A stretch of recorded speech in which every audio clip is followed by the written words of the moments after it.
Jeffrey, what's going on today? Beautiful day here in the valley. Happy to say, nice breeze. I think we're maybe in the high 70s, low 80s here this afternoon. So it's a beautiful day. Beautiful. Okay. Yeah. Mid 90s here in the desert. Cooking. A little toasty. Cooking. Yeah, it's good. Great training weather. Great training weather. I mean, why not? Why not? Just get out there and just challenge yourself. See what your limits are and find out, gosh, I didn't know at 97 degrees I could actually go out there and hit a few serves and some forehands and do some sprints and some push-ups and some crunchies and come home, take a shower, and feel okay.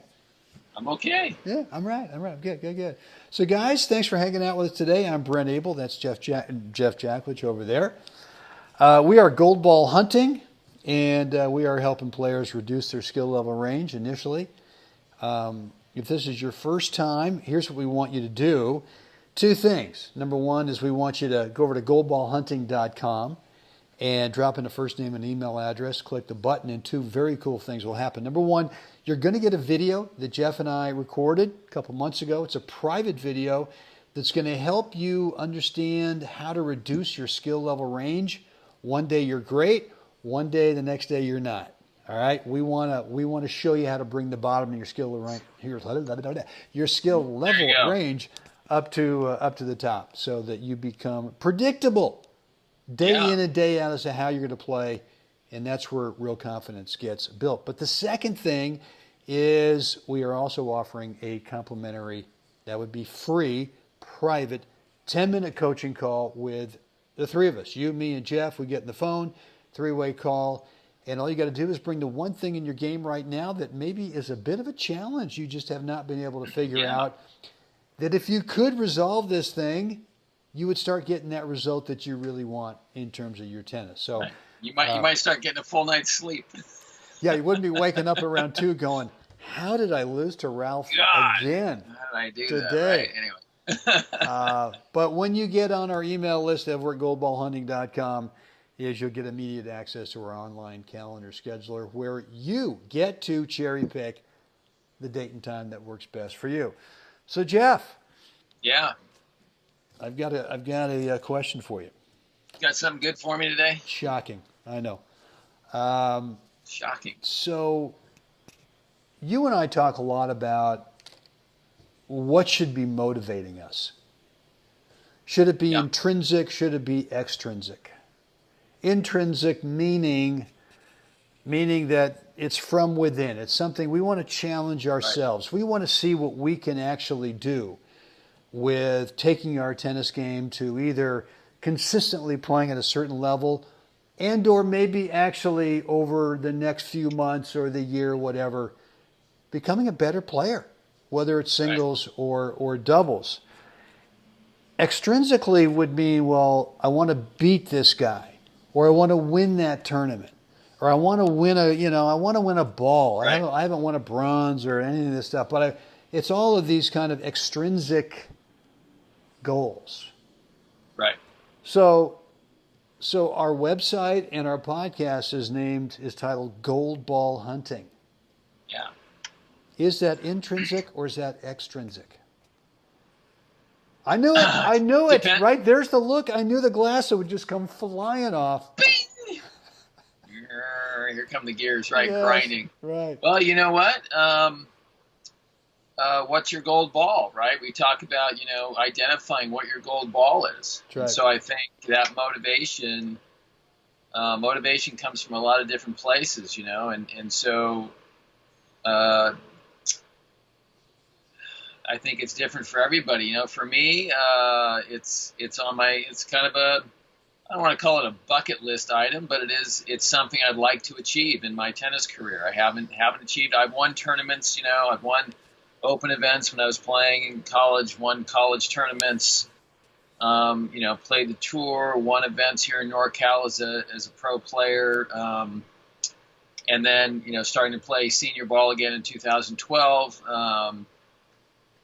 I've won just a whole slew of Category 2 West Coast events, and then, a bronze and 2 silvers. in dubs, And so for me, it's getting to compete, still able to compete at a very high level. I just turned 59.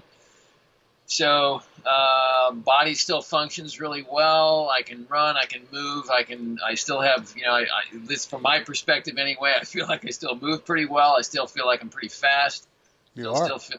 Still feel like my hands are still fairly accurate and quick. I can reflex still pretty well. And so I feel like I can still play this game and produce something that's gold ball worthy, that I can produce still a very high level of the game, and so for me, it is something I'd like to achieve. It's not I don't think it's not this external kind of, it's not this. Well, it's not an internal ego pride thing that gets then, that manifests itself externally as something. Look what I did. For me, it's really a personal journey, and so the challenge for me, especially the last couple of years, has just been the workload and making the time to get out to the court to practice and to actually work on different aspects of my game. And I can honestly say I throw myself upon the mercy of the court. I haven't been disciplined to do it. In my head, I'm motivated to do it. But there's a big difference between motivation and discipline. And so the motivation can be extrinsic, right? I can watch motivational tapes on YouTube and hear somebody say, whoever it might be, banging their chest and getting you all pumped up to go do it. But really, ultimately, I think it's got to come from within. It's intrinsic. Ultimately, do you have the discipline to go out there and do the work on a day where you just don't freaking stinking feel like it, and still go out there and do the work, where you're willing to go out there, it's wonderful that, for you, it's convenient because you've managed to create this, right. Your world is right there. You can walk out your back door, your front door, and it's right there for you. And that's not the case for everybody, but it's irrelevant. I've had a gym at my house forever, and it doesn't matter that it's a 30-foot walk out my front door into the gym.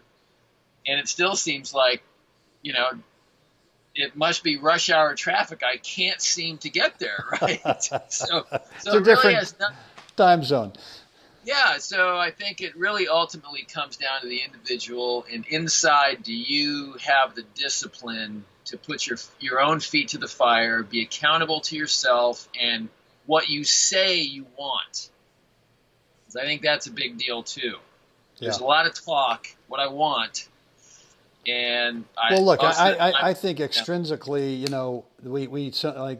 we can get caught up with, well, I want to beat so and so, or I want to win the club tournament because there's some kind of social, an external thing attached to that, which to me is like, great, you go win that thing, but the next day, who cares?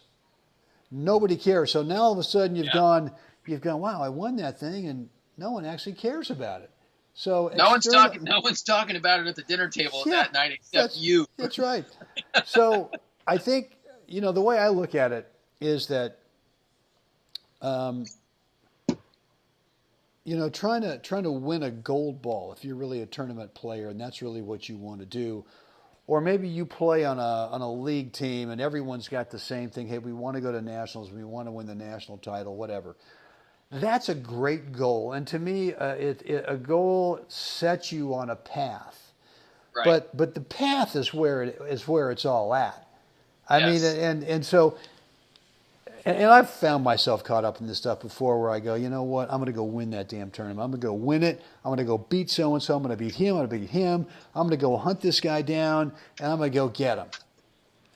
And it really has, and so then the preparation to do those things is at least for me, is got the wrong motivation.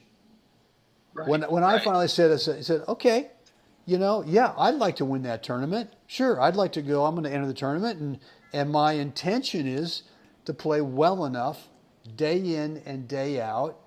Maybe Right. one day I don't play great, but I figure out a way to win. But I'm going to, for the next 5 or 6 or 7 days, whatever it is, play well enough to come away with the victory. No guarantee, but I have to make the thing internal to me, which is like, how can I challenge myself Right. to be able to get up to that level so that I can play?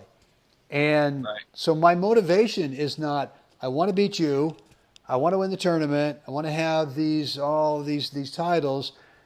The only way I can get there is as if I challenge myself and say, the only way I can do any of this stuff is if I just keep getting better myself. And that gets back into the realities of what we're helping a lot of players with right now, which is to find out, all right, Brent, really what's your unique brand as a tennis player? Right. And if this is your brand, then this is really your playbook. Right. This is really so, to think, well, I'm going to beat so-and-so and beat so-and-so. I'm going to do better than he does with this thing that I don't have. As we said in the last episode, oops. Right. That's actually, one of the greatest players of all time, Boris Becker. You might say it was, not a personality flaw, but I think he got so much pleasure out of beating guys at their style. And obviously the talent this guy had, wielding that racket is legendary, obviously. But I think he also lost some titles because of that little tweak that he wanted to beat the guy. If he was a ground stroker, I'm going to beat you. I'm going to hit my ground. I can beat you hitting ground strokes. Right. That's right. If we're going to do this, if it's serve and volley time, I'm going to beat you doing that. And so, it's an interesting challenge that, we've got to have some sort of self-discipline to guide, some sort of guide stone to be able to navigate how you get there. Yeah. Well, look, and I'm not saying that you can't have goals, that you can't have desires to win certain things and titles, whatever it is, to where it's all intrinsic, and all I'm trying to do is let's see how beautifully I can play today, right? Stop it. Just stop it. Come on. Right. That's not reality.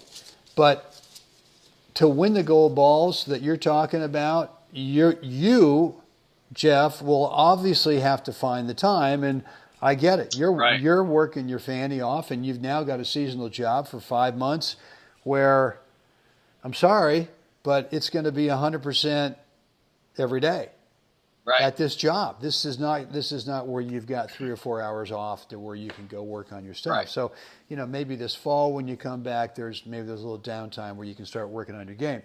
But at that point, then it's got to be not comparing yourself to the other guys, but it's like, how can I really make myself better? Right. So the only thing I'm going to the one thing that's going to be controllable for me is not going to be court time and playing against guys and hitting with guys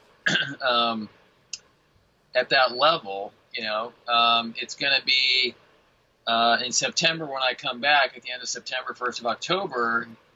Can I be more fit than I am now? Can I at least work on my fitness while I'm there? And the answer to that is yes, I can do that. Can I get my shoulders completely rehab? Can I really have my body feeling like, okay, now I've got a little extra time.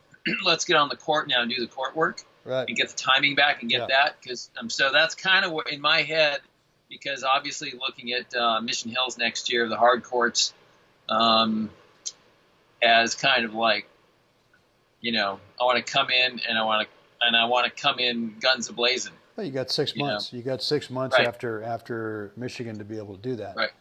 6 months is plenty of time, but well, anyway. So the question at the very beginning was, is gold ball hunting, is that too much of a connotation towards extrinsic motivation? And I think your answer is no. You've got to figure out what is your gold ball. And to me, what my gold ball is what can I do today to move the needle another 1% without thinking about titles, without thinking about who I want to be out there, without being, not jealous, but gosh, that guy just seems to do so well. Screw it. Screw it. What can I do? My gold ball today is if I do this thing, if I put in the work today, I'm inching closer towards that big goal. So yeah. So there you have it. There you have it. All right, man. As always, fun, good stuff. Guys, hope you enjoyed today's episode. Just a reminder, complimentary, that would be free, private 10-minute coaching call. You, me, and Jeff, the three of us, a three-way call. And all we ask is you bring the one thing about your game right now that you're struggling with, that if we could put you in the right path, I know we can, to help you resolve that thing so that you can get the result that you want. Here's how to get on that free coaching call. Go over to goldballhunting.com, first name, email address. Click the button. Don't have to do it too hard. Just it's a light little tapper. And you'll get immediate access to our online calendar scheduler where you get to cherry pick the date and time that works best for you. Dude, it's all open to you. The curtains are wide open. The stage. Yes. I've walked off the stage. Spotlight. The beam is coming down. It's just on you. Here we go. Here we go. Here we go. Just gotta get it right. Yeah, okay. Yeah. Well, hey. Like us, share us. Please subscribe. Please subscribe. And let us know what you think down below. We'd love to hear your comments. And is there anything else to say? Wait, was that all four things? Yeah, I think so. Like, share, subscribe, let us know. That's right. Excellent. Outstanding. You did it again. Guys. I almost have it now. That's right. That was episode 99, so you're almost there. Yeah. I think it's 99. Anyway, guys, get out there today. Help someone else have a spectacular day. And Jeff, I don't know. I think we should do number 100 tomorrow. Yeah. Tomorrow, sure. Yeah. I can't wait. I think I'm going to wear a party hat. Okay, cool.